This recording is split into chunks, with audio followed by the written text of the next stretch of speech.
for morning coffee number 2. Good morning. It's another one filmed on the sofa today. So I read this week No Such Thing as Monday by Sîan Hughes, and I'd been meaning to read it for a really long time, but I just sort of, other books had come out that I'd really wanted to get to first.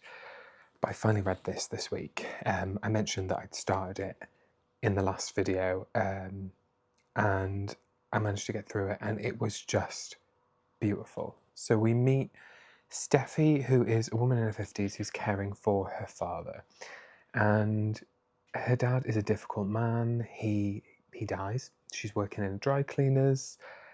She has a bit of a temper, which leads to her getting sacked quite early on in the book, and then essentially we sort of follow the fallout of her father dying, her losing her job, and basically her life sort of spiraling from there, interspersed with her looking back at how she sort of got to this place and how she ended up taking care of her father, even though she's increasingly aware, looking back, that he was a really terrible person and treated her mother and her sister really poorly. Now, her sister in the book we don't meet until right at the end, but essentially they aren't in contact beyond, I think, early teen years. Her sister is removed from the home and she goes to live somewhere else. So we know that something has happened and social services have removed her sister and she's gone to live elsewhere. And she never really finds out anything. And a part of that is because of the control that her father still has on her life. And I think for a lot of the book, she perceives herself as being the sister who sort of escapes her father's, like the brunt of his anger and his control. But what she comes to realize is that that dynamic has led to her having the life that she does. And she didn't really escape his control at all. I mean, she ended up being his carer to the end. Like all of her, basically her entire life revolved around looking after her father, and she really doesn't have any meaningful life outside of that. She just goes to work, looks after her dad, and that's it. She'd been in trouble with the police quite early on, and again, partially because of her father. Like there are elements of that, and also through some bad decision making that's sort of led by desperation, she ends up getting involved in something, going to prison, coming out, and then we catch up quite quickly to where her life is. She makes friends with a lady in the bus station in Birmingham. She's encouraged to pursue a relationship with her sister, or at least try and find out where she is now that her dad's died, now that she doesn't have this control over her. And so she's wondering, like, is my sister even going to care? Like, does she want a relationship with me? Is it going to be too traumatic for her?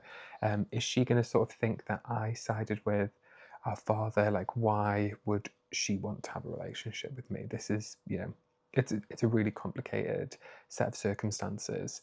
A lot of the book is sort of told through, it's Steffi's, who's our main character, ruminations on things that have happened when she's grown up, interspersed with like the decisions she's making now, and the really rough situation that she's in, trying to make sense of how she's gonna cope with not having this purpose, and also like things like where is she going to live now that she doesn't have a job. And it actually progresses quite quickly from that point on.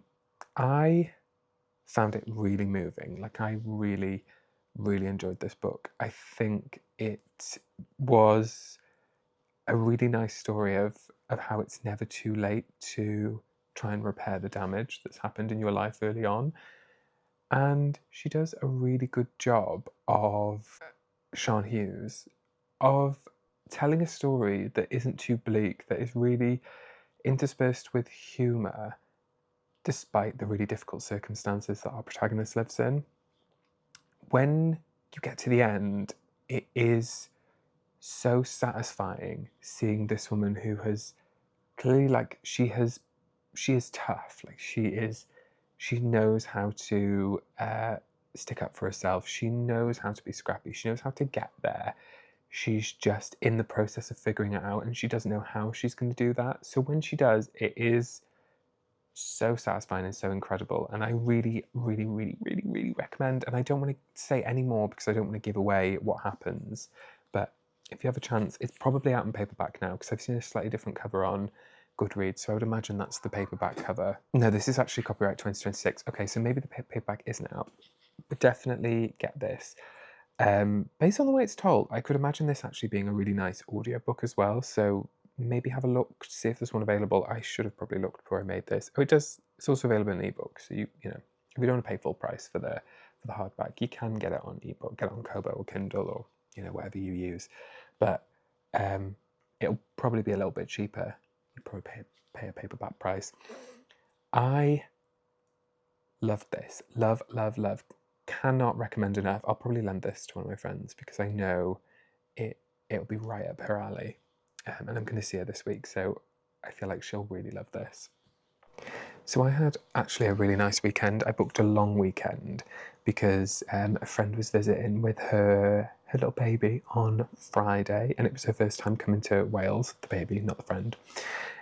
So we took her to Butte Park in Cardiff, and we had a little picnic. We got some M&S piggy bits, you know the vibe. And we went and got some picnic blankets as well. Sustrian and Green do some great picnic blankets, like nice padded quilted ones that were really lovely for, like, basically we wanted ones that a baby could crawl around on. And it was just really nice. And then Saturday, Rob wanted to go do some shopping in Bristol because he was ready for the Uniqlo sales. Rumours are that there is a Uniqlo opening in Cardiff and there's hoardings around the shop that it's supposed to be going into, so we think it's currently being built, but who knows if that's true or not, but I think it is. So I had a great day. I went for a little bike ride. I rode my bike actually to Rubina, which is a really, really nice area. Really nice, lovely little shops and cafes in Rubina and like restaurants. So there's plenty to do. There's also quite a nice library there. And then I hopped on the train and I went to Heath, and I rode down from Heath to Roath Park, and there's some footage of me in Roath Park. It was such a lovely day. I got a cup of tea. I did my journaling while I was sat on the basically where the Terra Nova Cafe is in Roath Park. There's like a raised bit of seating, so you go up some steps. They've got seating outside the cafe as well, but there's this raised seating, there's some steps, and there's a ramp around the other side. If you're like a wheelchair user or you've got a pram or anything, you can still go sit up there. The tables are a bit, they feel very picnic table, but it is still quite nice. So I went, sat there, had my cup of tea, did some journaling, and then I rode back to Heath High Level, because there's two stations in Heath.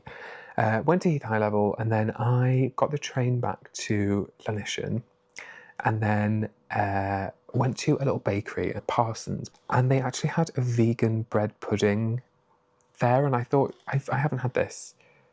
I really don't remember ever having bread pudding, which is crazy, but especially not non-vegan, because that would be so long ago now. I mean, I probably wouldn't really remember what it was like, to be honest, but it was so delicious. I couldn't really work out how it would be different if it was, like, if it had dairy or eggs in it, because it was so well made. It was moist, it was like fluffy, it was like there was loads of fruit in it. It was just so delicious. So really got to recommend that. So vegans in the Cardiff area or the South East Wales area, make your way to a Parsons bakery and try out the bread pudding. Absolutely incredible. Quite cakey in texture. And then after that I rode home, and then on Sunday we went for a little trip. We got the bus down Newport Road. We walked up to Llanrumney and got the bus down Newport Road. So Newport Road's where all the big shops are, and actually had a really great time. I just love a B&M trip. I ended up not buying anything there, but bought a load of like cleaning supplies, all the essentials basically, stocked up in Home Bargains. I got one of the new Febreze bin air fresheners. Like, this is not a glamorous purchase, but I really recommend. Nice long weekend, had a great time, and I'm looking at now what books I'm going to read this week. So I have that Ocean Vuong book that I talked about last week, The Emperor of Gladness. But I'm also looking at, so I bought on Kobo because it was $2.99, which was a great deal, and it's book 4 in the Din Lady Detectives by Hannah Hendy, and it's A Frightfully Fatal Affair. Now this is just like cozy mystery.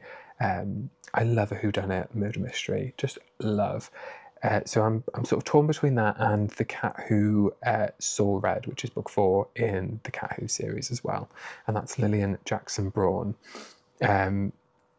So there's plenty to get through this week, but my parents are also coming to visit on Friday, so I don't know how much time, because of work, I'm going to have early on in the week to actually read these, but we'll see. You know, you've got to have your bedtime read and your like commute read, and I actually should have a lot of travel time on Tuesday tomorrow because of a work meeting that I'm attending, so I'm imagining that is actually going to be quite a busy day. So that's all from me. Have a good week.